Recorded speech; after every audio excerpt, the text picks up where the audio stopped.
Bonjour, chers choisis de Jésus. Encore une fois, c'est un plaisir de nous retrouver ensemble et de me retrouver aussi avec Marc, qui m'a accueilli avec un très beau sourire ce matin en me disant qu'il était en colère. Alors, ça veut dire que même s'il est en colère, il n'est pas dangereux, là. On n'a pas à en avoir peur, le sourire. Bon, alors, maintenant... Comment voulez-vous que je fasse? Bon, alors, mais c'était pas ça que je voulais introduire. Comment voulez-vous que je reste fâché avec ça? C'était ce que je voulais, c'était de vous parler, de vous dire un mot sur la pensée du jour. Vous accueillir avec la pensée du jour, qui d'ailleurs, c'est une question qui revient souvent. Même, je pense qu'on l'a eu dans nos Facebook Live. Quand on parle de donner notre oui pour faire la volonté de Dieu, pour sa volonté, on nous dit, mais comment arriver à faire la volonté de Dieu? C'est qu'est-ce que la pensée de ce jour nous dit. Et ça me rappelle le téléphone que j'ai eu d'un ami médecin qui avait un cheminement de foi depuis une quinzaine d'années, et il me dit, moi, ça fait 15 ans que je chemine avec le Seigneur, ça fait 15 ans que je cherche comment découvrir et accomplir sa volonté. Il dit là, je viens de le trouver. Dans un des volumes, je deviens un intime avec moi. Voyez-vous comme c'est simple. Alors, si on devient un intime avec lui, eh bien, c'est lui qui nous inspire, c'est lui qui nous guide, c'est lui qui agit en nous, et on peut ainsi accomplir sa volonté. Et comment devenir un intime? Ben, c'est en prenant du temps avec lui. Du temps dans la prière, dans l'adoration, la pratique des sacrements. Et plus on prend de temps avec lui, plus on devient un intime et plus on peut accomplir sa volonté. Et sa volonté, ça ne veut pas dire qu'on ne rencontrera pas des petites difficultés, comme ça peut arriver qu'on en rencontre parfois à Marc sur notre route. Alors, qui pourrait même nous rendre en colère, mais c'est des occasions de nous surpasser, de nous dépasser dans l'amour et de nous dépasser dans le pardon, la miséricorde, hein, pour être capable de se dépasser. Et souvent, ces éléments-là, moi j'ai remarqué que le Seigneur nous fait cheminer pas nécessairement avec les gens qui sont à l'autre bout du monde. Il vient nous chercher avec les gens qui sont près de nous, comme notre conjoint, notre conjointe, nos enfants, nos parents. Alors là, il vient nous chercher et c'est là, finalement, qu'on apprend à se dépasser, réellement, dans l'amour. Alors, je laisse... Comment voulez-vous que je reste fâché après votre introduction? Mais c'est vrai que j'avais le sourire parce que ça me rend toujours heureux de vous voir. Mais oui, à matin, là, quand je me suis levé, puis hier soir, quand je me suis couché, j'étais fâché. Et une colère tellement profonde que j'ai été obligé d'aller prendre un tour d'auto toute seule pour dépomper parce que je pense que si j'avais pu mordre mes dents, là, je les aurais mastiquées. Mais t'as pas fait de colère au volant, là? Non, quand même. Mais je remarque que, on regardait ça tout à l'heure quand Kevin vous invitait, puis je regardais dans l'index, j'ai dit bon, je vais essayer de voir, j'ai voulu faire mon fin finot un peu, je vais aller voir qu'est-ce qu'il y aurait sur la colère. Puis dans l'index, le mot colère n'est pas là. Fait que j'ai l'impression que ça va à l'encontre de l'amour. Je pense que ça fait pas partie des vertus, hein? Non, pensez? Non, mais voyez-vous ce qui s'est passé. Puis je vais vous le dire, je vais être honnête et transparent avec vous. Je suis fâché avec Audrey. Parce que hier soir, il s'est passé quelque chose où il y a eu une confrontation. Mais vraiment, là, tu sais, on a dans notre cœur puis dans notre âme des valeurs, des principes auxquels on tient mordicus. Des choses pour lesquelles on va souvent entendre l'expression « j'aimerais mieux verser la dernière goutte de mon sang que de transiger sur cette valeur-là ». C'est profond, c'est fondamental. Et vous le sentez dans ma voix que ce l'est. Et là, Audrey est allée à l'encontre de ça. Ah là, j'étais, et je suis encore, en furie, à tel point que j'ai pas trouvé sommeil avant 1h30 du matin parce que mon esprit était accaparé par ça. Puis, mais veux-tu me dire Pourquoi?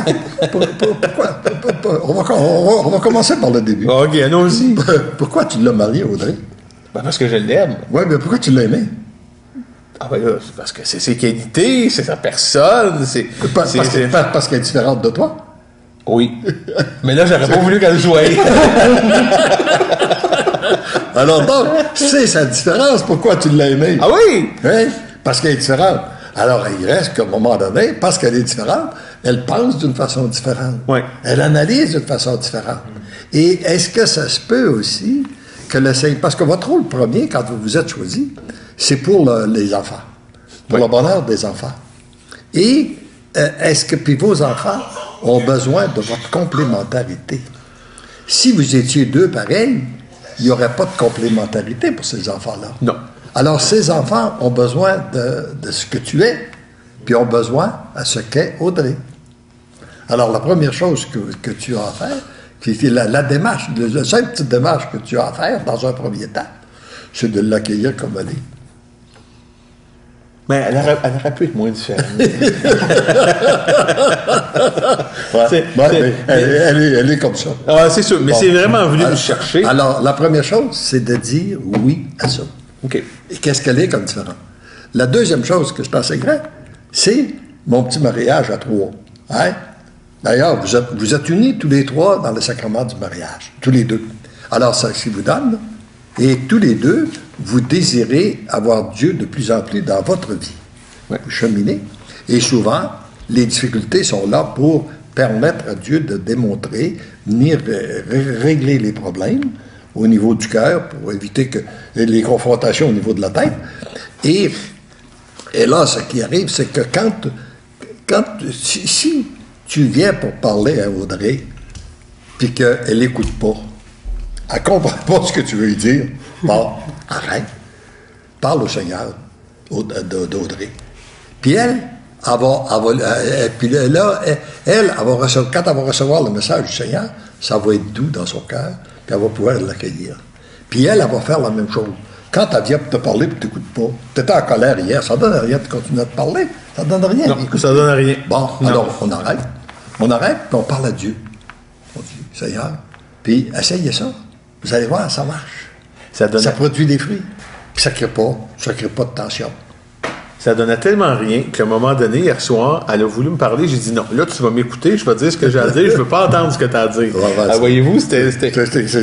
Ben, c'est ça. On fait libre qu'on se ferme complètement. Ouais. Et quand on se ferme comme ça, il n'y a pas de dialogue possible. Et il n'y a pas possibilité pour toi non plus de comprendre pourquoi elle agit comme ça. Hein? Si tu prends le temps de l'écouter, de comprendre, elle peut réellement l'exprimer, bien là, après ça, c'est là que ça produit des fruits. Puis des fois, ça nous permet de voir, nous, ce qu'on peut ajuster ou qu'est-ce qu'on ne peut pas. Mais au moins, c'est qu'un des grands problèmes de toutes les difficultés de communication, c'est lorsqu'on se bloque. Lorsqu'on ne veut pas entendre. Lorsqu'on ne veut pas. Alors, c'est sûr qu'à partir du moment où on se ferme, ben là, il n'y a pas de dialogue possible. Non. Hein? Et ce qu'il faut, c'est qu'il faut commencer par demander, écoute là, hein? Là, je suis réellement pas d'accord avec toi, mais explique-moi donc, comment ça se fait que tu penses de même? Je vais prendre le temps de t'écouter. Puis quand elle va t'avoir... Puis là, après qu'elle va avoir dit ce qu'elle avait à dire, là, elle va s'être... Puis elle dit, tu as autre chose que tu veux me dire là-dedans? Non. À ce temps, voudrais-tu écouter pourquoi que moi, je ne pense pas comme ça? Pourquoi je ne vois pas ça comme ça? Ça, je pense qu'au niveau de la communication, ça facilite les communications, mais ne pas oublier de passer par le triangle. Le triangle, OK. Mais non, mais c'est ça, parce que c'est très difficile aussi, parce qu'à un moment donné, quand on se fâche, puis qu'on a l'impression, la certitude d'avoir raison, ouais. Fait qu'on monte dans une espèce de petite tour, hein. Puis là, on se dit, regarde, moi, je suis dans ma tour, puis j'ai raison, puis je vais prendre mes flèches, puis je vais me défendre. C'est ça. Ça se peut-tu qu'il y a un petit peu d'orgueil? Ben ça, écoutez, j'espérais quasiment que vous n'en parleriez pas, mais là, bon, vous avez osé, là. Ça se peut-tu qu'il y a un petit peu un désir de gagner, des fois, là? Oui, mais c'est parce que j'avais raison. Ah, la voici. La voilà, oui. Oh, mais malgré tout, on s'aime beaucoup. Viens mettre ton grain de sel ce matin. Mon grain de sel ce matin. OK, bon, ça peut pas toujours être... Non, mais super, c'est ça, c'est dans le fond, c'est quasiment comme un show de télé-réalité. Mais oui, mais... Des fois, on vous donne ça à l'état pur, là, à l'état cru. Là. Mais ce qui est beau dans tout ça, c'est que vous êtes, tous les deux, vous êtes vrais. Oui. Et tous les deux, on ressent qu'il y a un amour profond. Hein? C'est clair. Alors, c'est justement... Ah ouais? et cet amour-là vous permet de pouvoir vous pardonner mutuellement. Hein? Oui. Parce que pardonner, c'est un don au-dessus de... C'est pas humain. Non, ça, je m'en rends compte. Parce que si on reste au niveau humain, c'est quasiment impossible à comprendre. Ouais. C'est ça. Mais, puis on a eu une drôle de semaine cette semaine. On a été confrontés à chaque jour par quelque chose qui allait, comment je pourrais dire, notre orgueil a été mis à mal cette semaine. Okay? À l'épreuve. À l'épreuve, a vraiment été mis à l'épreuve. Puis, c'est drôle parce qu'on a eu encore 2 réactions différentes un peu aux événements cette semaine. Ouais. Je me suis donné comme défi cette semaine, mais en temps fond, un peu à tous les jours, de me dire, bon, là, j'ai quelqu'un qui va à l'encontre de ce que j'aimerais ou de ce que je dis ou de ce que je pense. Est-ce que je vais rester au niveau de je vais grimper dans les rideaux, je vais être super fâchée contre cette personne-là qui n'est pas d'accord avec moi ou quoi que ce soit, ou bien est-ce que je vais piler sur mon orgueil, puis je vais aller derrière le commentaire ou la critique, puis je vais me poser la question, est-ce que j'ai un message à retenir de ça? C'est un peu ce qu'on a vécu, entre autres, hier soir avec la situation qu'on a vécue. Ça allait à l'encontre de ce qu'on avait prévu, de ce qu'on avait planifié. Puis oui, c'était frustrant, puis oui, c'était fâchant. Mais je me suis dit, est-ce qu'on peut aller derrière l'insulte, derrière le sentiment de frustration, puis voir est-ce qu'on en a une leçon à tirer ici. Puis toute la semaine, ça a été comme ça. Tu as transgressé un principe fondamental. Bref, il a fallu aller derrière ça, puis se dire, bon, mais qu'est-ce qu'on fait avec ça? Puis, ça a été un gros je l'ai vraiment perçu comme un gros choc d'orgueil. Vraiment, là, de dire, hey, tu te prends pour qui? Pourquoi tu me pontifies comme ça? Voyons donc, c'est cette décision-là qu'on avait prise, là, tu sais. Puis à chaque fois, c'était comme, OK, oui, c'est pas facile, c'est pas évident, mais là, qu'est-ce qu'on peut en retirer de ça? Y a-t-il un enseignement que quelqu'un essaie de nous dire subtilement? Ouais. Puis je me souviendrai toujours, on était à l'université. Puis, bon, vous savez, à l'université, les amis, c'est important, etc. Puis des fois, on fait des flagosses, comme on dit, OK? Et il est arrivé quelque chose, et je me souviens, mes amis m'en avaient pas parlé. Puis ça m'avait tellement blessée parce que je m'étais retrouvée dans une situation qui avait été difficile. Alors là, plusieurs mois plus tard, j'ai une amie qui s'est retrouvée dans une autre situation, c'était le bal définissant. Puis cette personne-là, quand elle commençait à boire, c'était pas beau. Puis, admettons que le bal était le samedi, on était le vendredi, puis cette personne-là avait vraiment bu, avait vraiment été désagréable, avait vraiment dérangé tout le monde. Bu, je veux dire abus d'alcool. C'est vraiment un abus d'alcool. Et je me souviendrai toujours d'avoir pris mon courage à 2 mains, puis d'avoir été voir cette personne-là, puis de lui dire, personne ne va te le dire, mais moi, je vais te le dire. Ton problème d'alcool est problématique. Puis les gens ont peur de comment tu vas réagir le lendemain. Cette personne-là m'en a voulu, là. Elle était comme, voyons donc, tu te prends pour qui? T'es pas ma mère, etc. Mais le lendemain, elle n'a pas bu. Et depuis ce temps-là, je l'ai connue plusieurs années après, elle n'a plus jamais abusé de l'alcool comme elle avait abusé à ce moment-là. Parce que j'ai eu le courage de l'affronter, puis c'était toute une personne, là. Puis j'ai dit, regarde, t'aimeras pas ce que je vais te dire, mais il faut que tu entendes ce que je vais te dire. Puis la personne était frustrée, mais elle a été voir au-delà de son orgueil, c'était quoi le message derrière. C'est beau. Fait que je me dis, c'est ce que j'essaie d'appliquer. D'ailleurs, c'est ce que je pense, moi.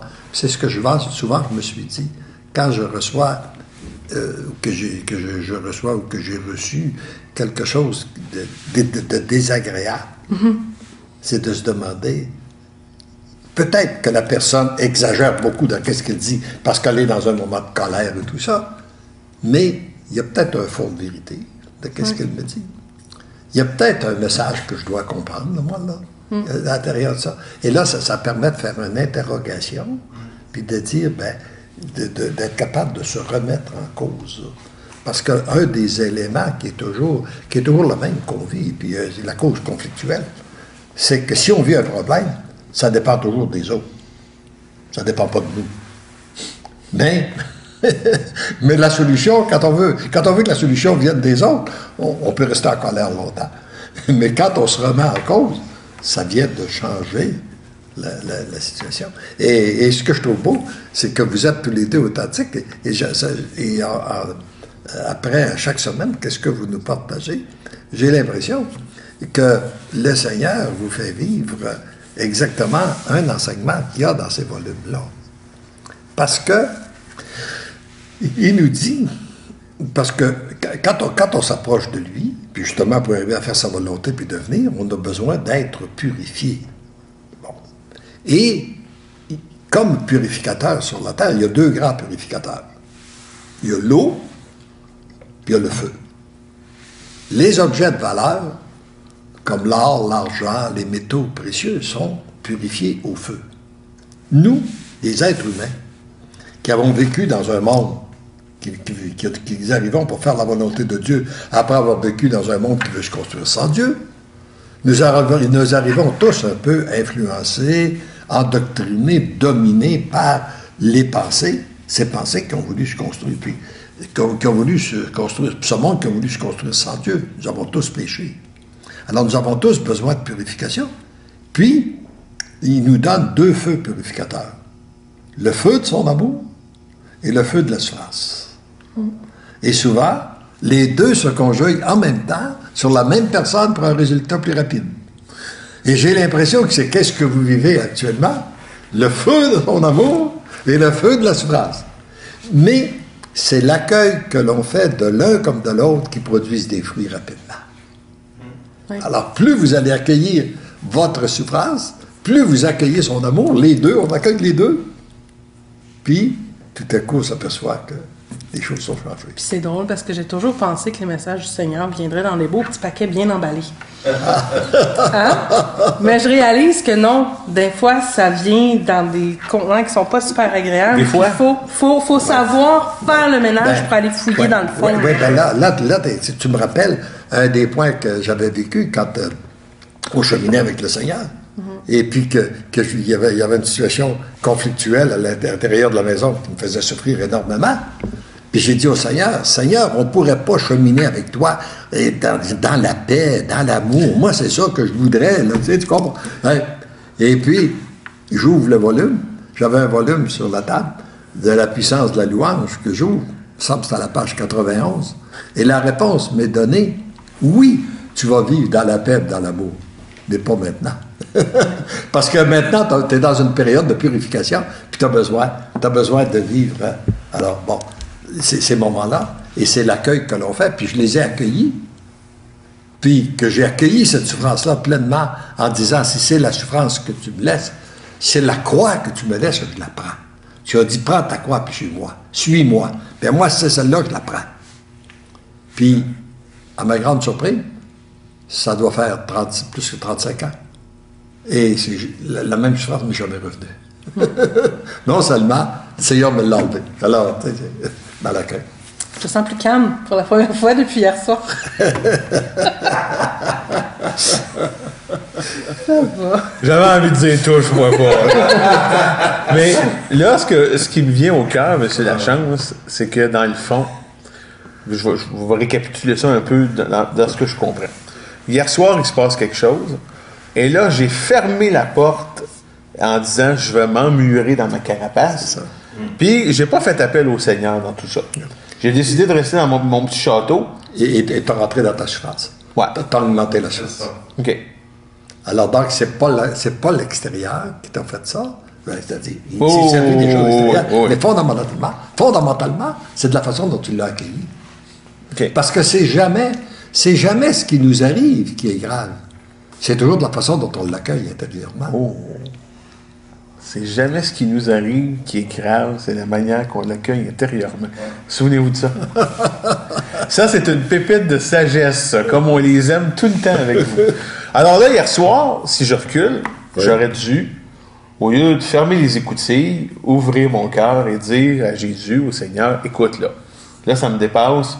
Viens t'en occuper. C'est ça. Tu remets ça entre les mains du Seigneur, puis comme tu dis d'autre part, et puis tu prends le temps aussi d'écouter, comme il faut, Audrey, pour qu'elle dise, qu'elle puisse te dire, elle, ça va lui faire du bien, ça va lui Désespoir. Mais tu peux l'écouter sans l'interrompre. Sans l'interrompre. C'est encore pire! Tu fais juste l'écouter pour qu'elle puisse dire réellement.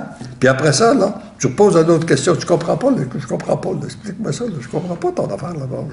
Puis explique-moi. Puis elle est assez volubile, elle est facile, elle va le dire. Elle va le dire. Puis toi, après, peut-être qu'après, elle va te dire, c'est-tu là?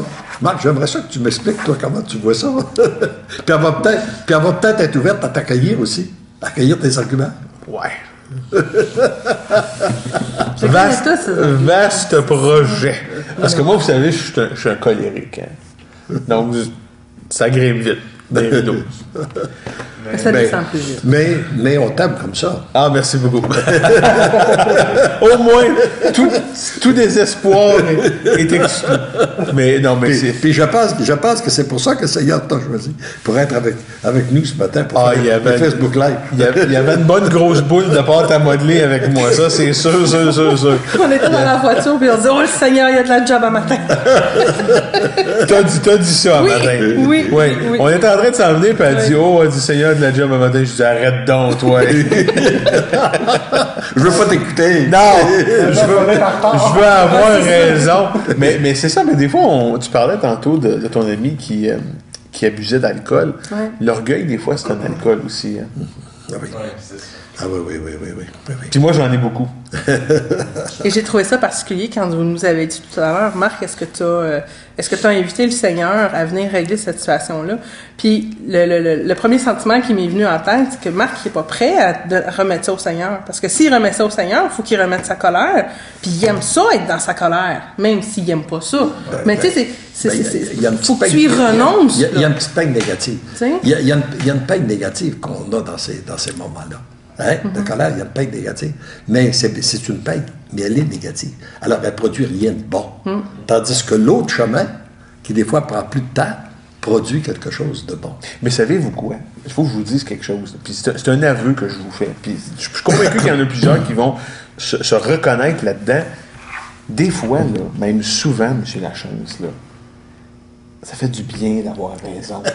Ça fait du bien de dire qu'on est campé sur notre position. Tu sais, c'est pas ce qui est le plus confortable, mais quand même, ça fait du bien. On est dans la tour de notre orgueil, puis malheur à celui qui va vouloir venir nous en chasser. Alors, je dis pas que c'est la meilleure des choses. On le sait, on le vit, mais c'est tellement plus facile. Belle leçon. Oui, mais il y a un prix à payer. Oui. Puis souvent... Il y a un prix à payer, puis le prix est très cher. Ah, il est très cher, oui. Puis on perd le sommeil, on devient fâché, on a mal aux dents. Ah, Christian s'en vient. Je suis content. Pour avoir vécu dans des milieux de foi, nous autres, là, il me semble que, puis moi aussi, pour être un colérique, là, mais il n'y a rien de mieux quand on laisse l'Esprit Saint passer, qu'on sent que l'Esprit Saint passe à travers nous, notre travail, entre autres, à la Fondation. L'Esprit Saint nous passe et nous guide et vient tout éclaircir les choses. Il n'y a rien de mieux que ça, parce que tout notre cœur, à ce moment-là, rentre dans la louange, dans la reconnaissance, on se sent dépassé. Et c'est ça. C'est le chemin à découvrir, je pense. Ouais. Et juste pour dire aussi que, tu sais, il y a des saints dans l'Église qui étaient des colériques. Saint Jérôme, entre autres. Et qui est devenu un modèle de douceur. Comme Kevin.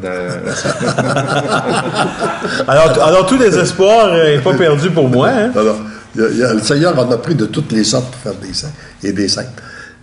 Non, c'est très beau. Et puis, moi, je pense que l'autre petite chose que je pourrais peut-être, deux petits éléments que je pourrais peut-être ajouter dans ces moments-là, c'est que si tu es capable de louer le Seigneur, te retourner vers le Seigneur, puis le louer pour cette situation-là que tu ne comprends pas. Hein? Le louer, le rendre grand. Ça, là, ça a une force extraordinaire. Et l'autre chose, quand tu penses par exemple, là, si c'était Audrey qui est la cause de ta colère, ben, c'est de lui dire dans ton cœur, Audrey, parce que l'amour t'aime, tu deviens l'amour. J'aurais peut-être dû faire ça hier. Peut-être. Le prochain coup, je vais l'essayer. Mais là, j'espère que ça ne reproduira pas un autre cette semaine. C'est jamais trop tard. Moi, je serais bien surpris qu'il n'y en aurait pas d'autres. C'est sûr. Pas de suite! Tu vas être mis au défi, chérie, jusqu'à temps que tu puisses passer. Mais il reste autre chose, c'est que le Seigneur, parce qu'il y a la purification, tu sais, c'est que, comme il dit à un moment donné, on voudrait que les changements, ça se fasse rapidement. Hein? Mais si ça a pris 40 ans de vie, toi, avant que tu deviennes ce que tu es aujourd'hui, ben, ça peut bien prendre 2, 3, 4, 5, 6 ans avant que ça se transforme. Hein? Tu sais, il faut laisser le temps, il faut laisser au Seigneur le temps d'agir, et puis accepter que oui, puis j'en ai peut-être, c'est peut-être ce que j'ai de besoin aujourd'hui, là. Cette petite contradiction-là, là. Moi, j'aurais voulu d'autres choses, mais toi, elle est là. Bon. Puis elle est là, puis elle s'adonne à part de ça, qu'elle vient à travers la femme que j'aime. C'est encore plus C'est encore pire. C'est le sentiment de trahison est total. Total. Est-ce qu'on a des commentaires, Audrey? Oui, mais ce matin, c'est un peu particulier. Je m'excuse à l'avance. J'ai pas été en mesure de vous inviter au live versus via Messenger, mais ça va être possible, une fois que le live va être terminé, de vous envoyer le lien pour que tous ceux qui n'ont pas pu le voir puissent le voir là, en différé. Ceci étant dit, on a quand même plusieurs personnes avec nous ce matin. On a, Ella Sandrine qui nous dit bonjour, Guylaine. On a Richard Lévesque, Chantou, Gnadou Joseph Guédé, Céline Boulet, Christophe Jérémy, Claire, Chantal Kelly. Bref, on en a plusieurs. Rita Morizot également. Et on aimerait vous saluer. Et malgré le fait qu'il n'y a pas nécessairement de questions, je suis convaincue qu'on n'est pas les seuls à vivre ce genre de situation-là. Oui. Puis on espère que le live d'aujourd'hui va vous avoir donné quelques pistes de solutions pour essayer d'en venir à bout des choses que vous pouvez peut-être en faire lui. Moi, je pense que plus loin que ce que tu dis, vous amenez à constater que vous n'êtes pas les seuls à vivre ces choses-là. Parce que des fois, quand on vit ça, on a l'impression qu'on est les seuls, puis on a l'impression que pourquoi ça m'arrive à moi, puis tu sais, il y a toujours un espèce... Des fois, quand on regarde les autres, on a l'impression d'idéaliser ça, que tout est parfait. Mais, vous savez, souvent, on réalise que c'est pas le cas. Alors, bon. Puis les gens qui vous regardent tous les deux, puis qui voient votre beau sourire tous les deux, puis l'amour qui entre vos deux, ils ont l'impression que tout est parfait. Monsieur, la chose, c'est une pouce vers Audrey, là. Faut rendre regarde tout ça. Ah oui. Dis-lui que tu l'aimes. Est-ce que c'est difficile? Vous êtes terrible. Je l'aime, Audrey. Merci. Oh, mon Dieu.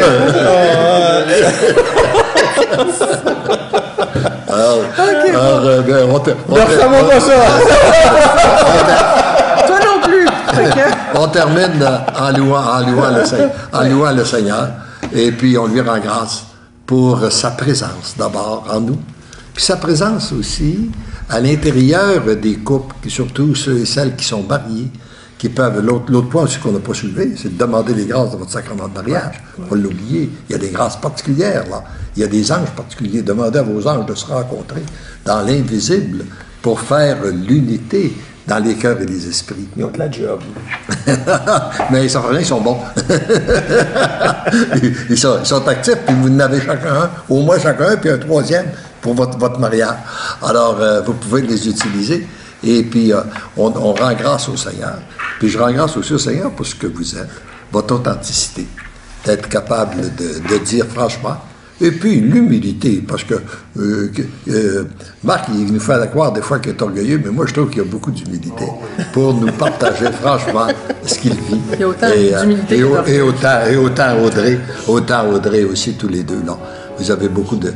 Et on rend grâce à Dieu, puis on demande aussi des grâces toutes particulières pour les couples. Il y a tellement de couples qui vivent des difficultés dans le monde que l'on vit, là, qui découvrent le chemin de l'unité, de l'harmonie, puis de la paix. Alors, on vous dit, et ensemble, on vous dit, parce que l'amour vous aime, vous devenez l'amour. Bonne semaine tout le monde.